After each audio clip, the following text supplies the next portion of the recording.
so good. You're alright. I don't know what's happening. You get the point. On with the review. Hey, what'd I miss? We were just tiny! It takes two to make a thing go right. Hey guys, what's up? Brett here with another review. And anyway, this review is Ant-Man and the Wasp.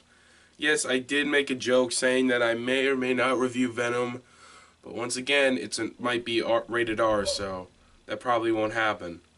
But yeah, Ant-Man and the Wasp. It's a pretty decent flick. It's not the worst nor the best Marvel film I've seen in the recent years. I do have to say, though, in terms of quality, Marvel films have been going down low, and I've always told people this, the jokes do not make the movie. Just because there is good humor doesn't mean the plot's good, doesn't mean the character development's great, doesn't mean anything is good. Basically, it's just not all around that decent, it's not all around that great of a film, but it also does have some points that did save it from dropping fairly lower than it probably would have. Okay, anyway, on to a basic plot summary of the film. Of the film that basically explains what the film's about, so that way you guys can get a decent thing of what's going on.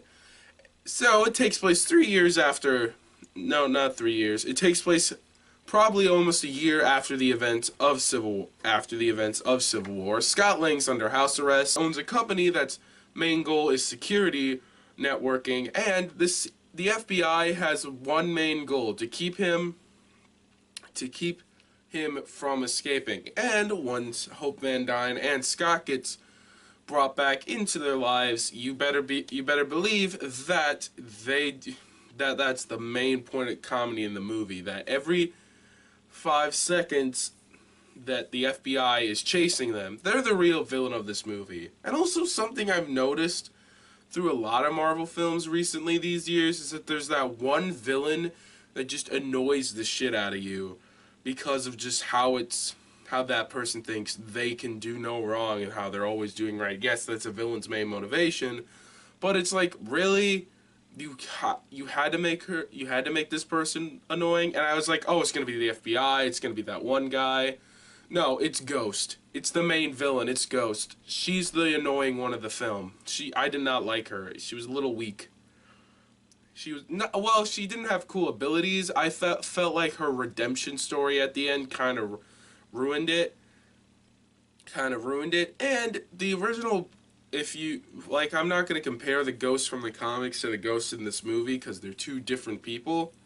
But that doesn't make a good villain just because the person has a good ideology. But it doesn't make you feel for this character, unlike Killmonger or Thanos or...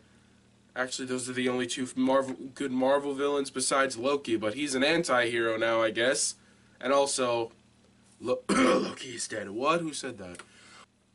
Okay, while the film is pretty enjoyable, I don't really have that much to say. The comedy does save it, but also the film really needed to be different. Needed something new. Both Ant-Man films feel very much like Mission Impossible stories. Don't believe me? Well, the heist operations, really, that doesn't feel, and like car chases, that doesn't feel a little bit like Mission Impossible to you? It does to me, because that's what Mission Impossible is kind of about. You know, oh yeah, hey, look at this, look at that. Look at this, special effects, Tom Cruise is 56 years old, yet he can still perform all these stunts himself. I don't believe that.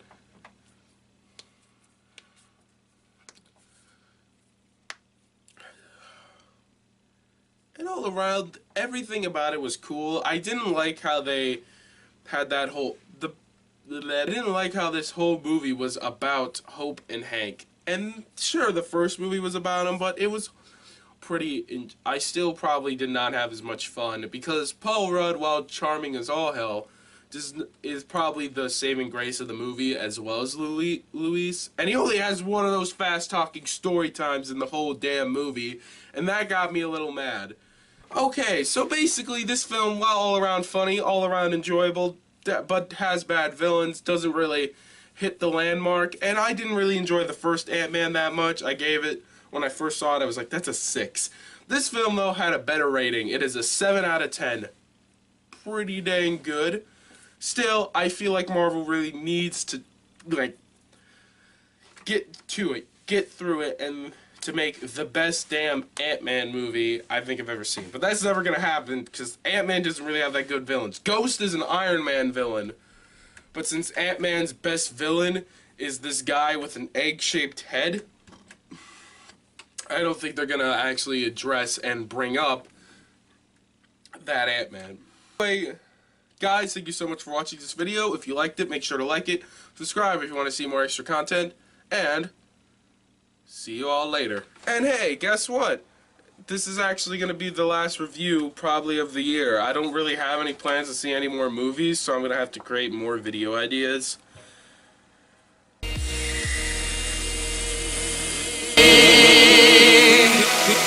Here we go!